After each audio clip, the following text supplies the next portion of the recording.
Okay, when it comes to factoring by grouping, let's go back in time for a little bit here. Remember when you were factoring expressions that look like this?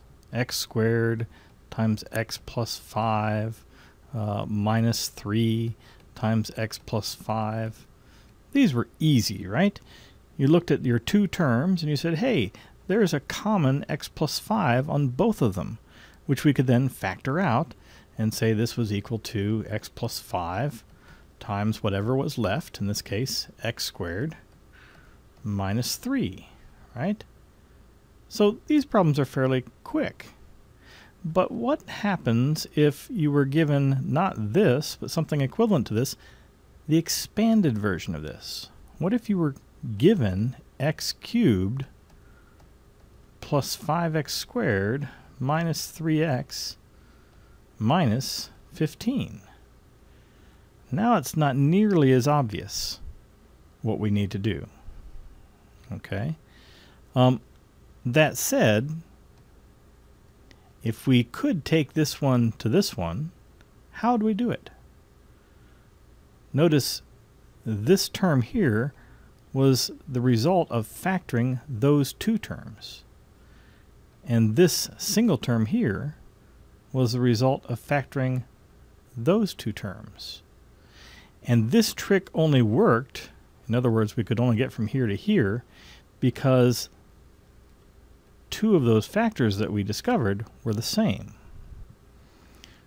This is the strategy behind factoring by grouping. We start with an expression like this, break it into groups, factor the groups with the hope that two of the factors turn out to be the same, and then that common factor can be pulled out.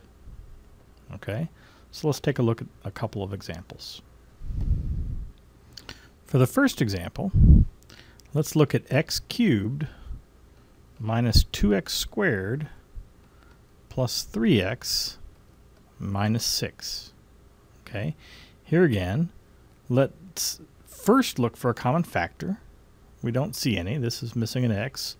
This has a factor of 2 and 3, but this one's missing a 2, that one's missing a 3, and so on. No common factors. It's not a trinomial, so we can't use the techniques that we developed for those. It's not a special product. It doesn't appear to be a difference of squares or sum or difference of cubes or a perfect square of a binomial or anything like that. So we try factoring by grouping. So let's group some stuff together. What if we group this together and we group those two things together, and then factor each one of those groups as best we can? Well, out of the first two, there is a common x squared that we could pull out. That would leave a single x to make x cubed and a negative 2 to make negative 2x squared.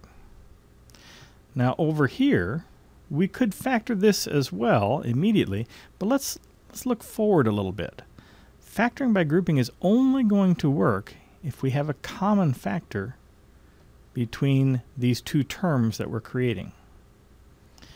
With that in mind, and hoping that x minus 2 is that common factor, let me go ahead and write down x minus 2 and ask the question, is there anything I could put in that blank to make that equivalent to what we see above? Sure. We could put a 3 there. 3x, and 3 times negative 2 is negative 6. Now, seeing the common x minus 2, we can pull that out, and we're left with x squared plus 3. That's a sum of two squares. It's not going to factor, and we're done. We have a complete factorization of that expression. Let's take a look at another one. 9x squared minus 3x minus 3xy plus y. Here again, there's nothing common to all four terms. Here again, if we group the first two and the last two, and then say, well, how could the first two factor? What could I pull out? Or what could I do with this? They do share a common factor of 3x. Both of these terms do. If we pull that out, we're left with a 3x to make the 9x squared, minus a 1 to make the negative 3x. And then we want to turn our attention to the second 2 and factor it. But again, we're looking for some common factor that we can pull out of both of these 2 resulting terms. It's not going to be the 3x. We would have noticed a 3x as a common factor amongst all 4 terms otherwise. The only one it could be would be 3x minus 1. So with that in mind, let's put a 3x minus 1 here and ask ourselves the question, is there anything I can put in that blank to make this equal to this? And sure enough, let's see, we need a negative 3xy. I'm missing both the negative and the y. And if I put a negative y there, negative y times negative 1 is positive y. That's my ticket. Now I've got a common 3x minus 1 and 3x minus 1. I can pull that out. 3x minus 1. And I'm left with 3x from here and minus y from here. And there's my complete factorization. Okay, let's look at one more. X squared plus 2x plus 1 minus y squared. Okay. Now here again, you might, well, first of course we would look for common factors. We don't see any. We'd look for special products. It doesn't seem to fit any. It's not a trinomial, so we can't try those tricks. So if we try factoring by grouping, you might first say, well, what happens if I group the first 2 and the last 2? The first 2 could factor into x times x plus 2. But then I really need to have one of those 2 factors, and it's not going to be the x, right? Because we would have noticed a common factor of x throughout all 4 before. It's going to be the x plus 2. We would need to have this x plus 2 sitting over here, and I have to ask the question, is there anything I can put there to make that happen, to make this equal to this? No way. There's an x there. That doesn't work. So can this not be factored by grouping? Well, remember, we made an initial choice to group these into pairs. What if instead